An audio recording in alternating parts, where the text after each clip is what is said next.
Hey guys, welcome back to Living in the Mom Lane and welcome back to another What's for Dinner. Tonight we are having meatloaf, and this was the best meatloaf I have ever made in my 20-some years of cooking. I'm just using hamburger meat, black pepper, parsley flakes, garlic salt, green peppers, onions, tomato sauce, and usually I use tomato paste, but I didn't have any and I really couldn't tell a difference. And the potatoes are from mashed potatoes for the kids and Jason. And I'm also using fried pork rinds.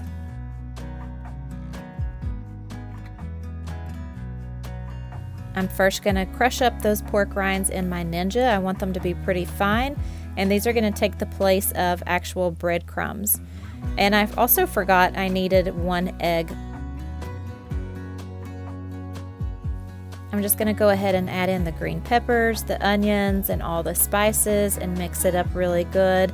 I actually use my hands to mix all of that up, and then once I start adding in the tomato sauce, I'll use a spoon to mix that part up. And y'all know that I don't measure. If you've watched any of my What's for Dinner videos, I don't measure unless I'm following a new recipe. So I just kind of eyeball everything and go by what we like and what I think would taste good.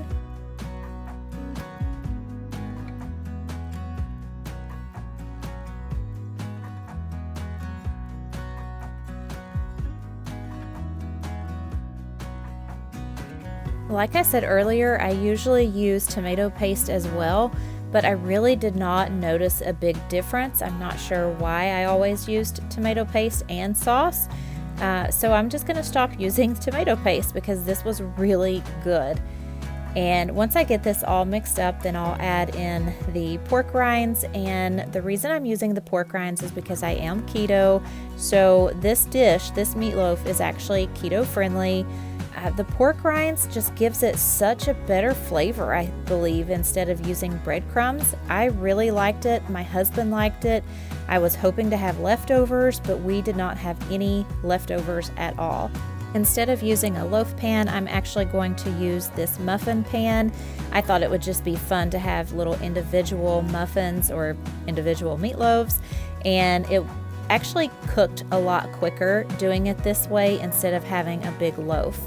This would make a very easy freezer meal. You would mix everything up, put it in your muffin tin, pop that in the freezer, let it flash freeze, and then you can pull those out and put it into a big Ziploc bag. And whenever it's time for dinner, you would just pull that out, put it in your muffin tin, let it thaw a little bit, and bake them. So I'm serving it up with some mashed potatoes for the kids and Jason, and I'm just using a little vegetable peeler. It just is a lot quicker than trying to peel it with a knife. While the meatloaf is baking, I'm going to make the topping, and as you saw, I was using the sugar-free ketchup and some brown sugar. Normally, I would use my Swerve brown sugar, but I was out and I have not been to Publix in a long time, and that's the only place I can find it around here. Walmart doesn't carry it, Aldi does not carry it, so I'm having to use actual brown sugar, but if you want to keep it keto, you would use a brown sugar substitute like Swerve. Again, I just eyeball this, I mix it all up, and I lost the clip of me actually putting it on top of the little meatloaves, but after they've baked, I pull those out, put the ketchup mixture on top of the meatloaf, put it back in the oven for just about, I don't know, maybe a couple of minutes, just enough to warm up the ketchup.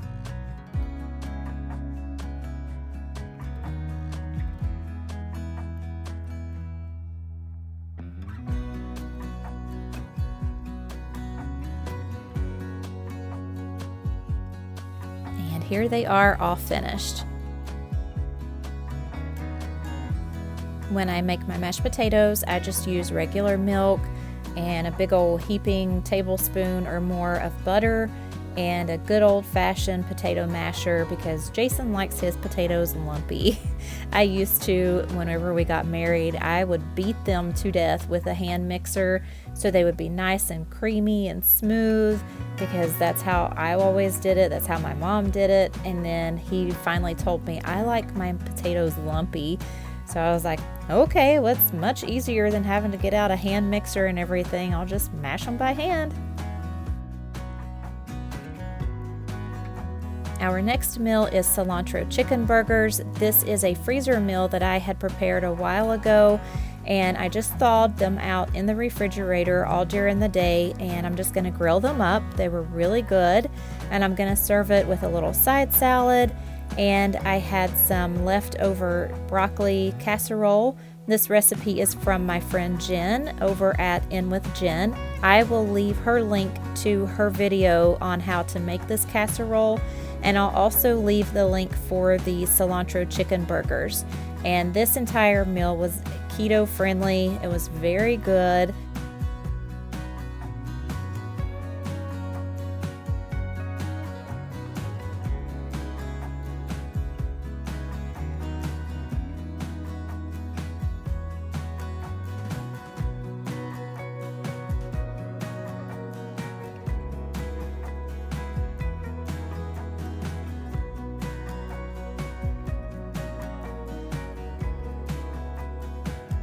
This next meal is baked chicken caprese, and I'm probably saying that wrong. It is from Pinterest, and I will leave that link down in the description. What you're going to need is 4 chicken breasts or thighs if preferred, 1 teaspoon of onion powder, 1 teaspoon of Italian seasoning, 1 teaspoon of salt, 1 teaspoon of black pepper, 2 teaspoons of olive oil, 2 tablespoons of garlic minced, a 1/3 cup of balsamic vinegar, 3 tablespoons of brown sugar substitute, and again, I still did not have any of my swerve, so I'm using regular brown sugar. You will need 1/2 cup of cherry tomatoes, 16 ounces of mozzarella cheese, and I did not use that much cheese, and 5 basil leaves.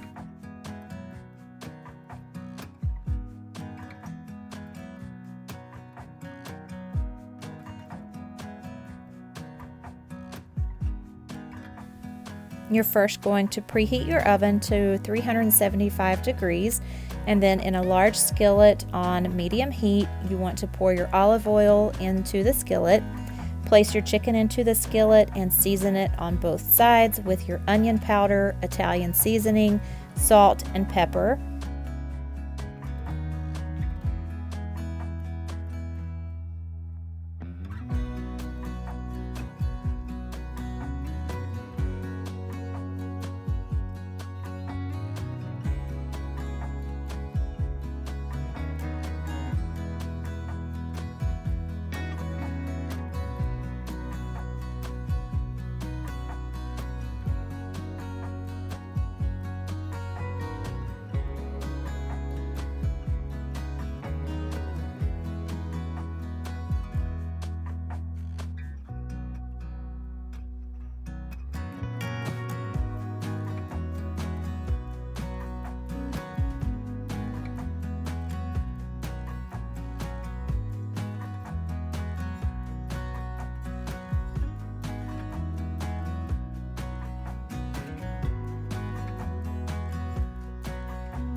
You're going to let your chicken brown on both sides for about 3 to 5 minutes, and then once it's browned on both sides, you're going to remove it and put that to the side.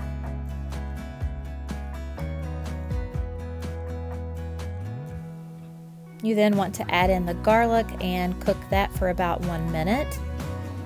After that has cooked, you're going to pour in the balsamic vinegar and the brown sugar or brown sweetener, whatever you're using, and you want to allow that to thicken for about 5 to 6 minutes, but make sure you stir it every couple of minutes.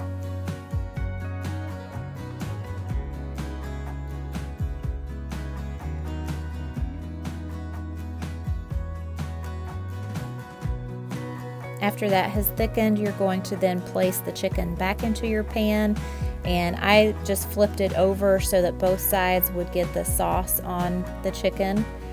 And then you're going to add in a couple of the whole cherry tomatoes, and then you're going to bake it for about 20 to 30 minutes.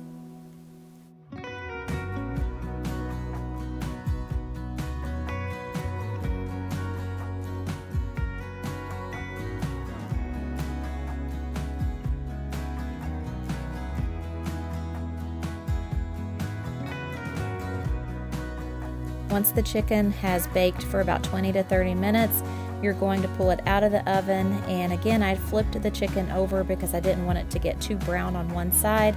And you're going to add your mozzarella cheese on top of each chicken piece, and then put it back in the oven until that cheese has melted, probably about 7 to 8 minutes.